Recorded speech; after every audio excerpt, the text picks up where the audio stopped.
এই প্রেসিডেন্ট তিনটা কারণে অপরাধী, যার বক্তব্য এই মহান সংসদে আমরা শুনতে পারি না। প্রথম কারণ হচ্ছে তিনি সমস্ত খুনের সহযোগী ছিলেন। তার আমলে যে খুনগুলো হয়েছে, একটা খুনের বিরুদ্ধেও তিনি শাসক গোষ্ঠীর প্রতিবাদ করেন নাই। সেই খুনে তিনি কোনো ব্যবস্থা গ্রহণ করেন নাই। প্রেসিডেন্ট রাষ্ট্রের অভিভাবক হিসাবে তিনি জঘন্য অপরাধ করেছেন রাষ্ট্রের নাগরিকদের প্রতি। দ্বিতীয় কারণ ছিল, আপনারা জানেন, আগস্ট মাসের 5 তারিখ 24 সালে তিনি জাতির উদ্দেশ্যে ভাষণ দিয়েছেন। সেই ভাষণে তিনি বলেছিলেন যে তৎকালীন ফ্যাসিস্ট প্রধানমন্ত্রী পদত্যাগ করেছেন এবং তিনি তা মঞ্জুর করেছেন। পরবর্তী পর্যায়ে আপনারা দেখেছেন, 2টা মিডিয়ার সাথে সাক্ষাৎকার দিতে গিয়ে তিনি তা অস্বীকার করেছেন, নতুন গল্প সামনে নিয়ে এসেছেন। তিনি জাতির সামনে মিথ্যাবাদী হিসাবে সাব্যস্ত হয়েছেন।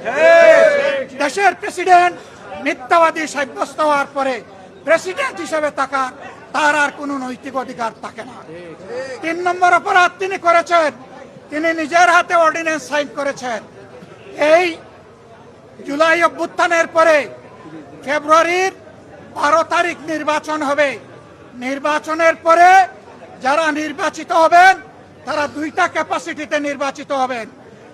তারা সংস্কার পরিষদের সদস্য হিসাবে নির্বাচিত হবেন এবং তারা একই সাথে সংসদ সদস্য হিসাবে নির্বাচিত হবেন। একই দিনে উভয় শপথ একই ব্যক্তি পড়াবেন। অত্যন্ত দুঃখের বিষয়, সেই শপথ দুটো আমরা নিলেও সরকারি দল নেয়নি। তার প্রথম দায়িত্ব ছিল গেজেট প্রকাশের 30 দিনের ভিতরে সংস্কার পরিষদের অধিবেশন ডাকা। তিনি সেই অধিবেশন ডাকেন নাই। গণভোটে হার পক্ষে ভোট দিয়েছে 70% মানুষ। তিনি 70% জনগণকে, দেশবাসীকে অপমান করেছেন। এখানেও তিনি অপরাধ করেছেন। এই 3 অপরাধের কারণে আমরা তার ভাষণ শুনতে চাইনি এবং আমরা সরকারি দলকেও অনুরোধ জানিয়েছিলাম, স্পিকার মহোদয়কে অনুরোধ জানিয়েছিলাম তাকে যেন ভাষণ দিতে দেওয়া না হয়। তারা আমাদের কথা গ্রাহ্য করেন নাই। আমরা সংক্ষুব্ধ হয়ে সংসদ থেকে বের হয়ে এসেছি। আমরা আগামীতে এই সংসদে কোনো অন্যায়কে আমরা বরদাস্ত করব না এবং মেনে নেব না। আমরা জনগণের স্বার্থের পক্ষে লড়াই করে যাব, অধিকারের পক্ষে লড়াই করে যাব। প্রিয় দেশবাসী, আমরা আপনাদের সাথে আছি, আপনাদের অধিকারের পক্ষে আছি, আপনাদের রায়ের প্রতি আমাদের সম্মান আছে। আমরা আছি আপনাদের সাথে, আপনারাও থাকবেন আমাদের সাথে।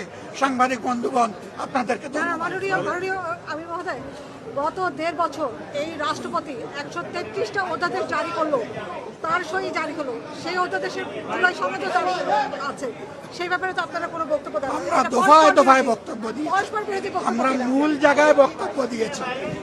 ধরে একটা করে বক্তব্য দেওয়ার কোনো দরকার নেই।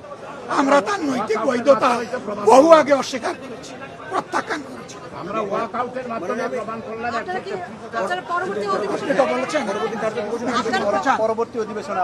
অবশ্যই আমরা যাব। আমরা জনগণের পক্ষে কথা বলতে এখানে এসেছি, জনগণের অধিকারের জন্য লড়াই করতে এসেছি।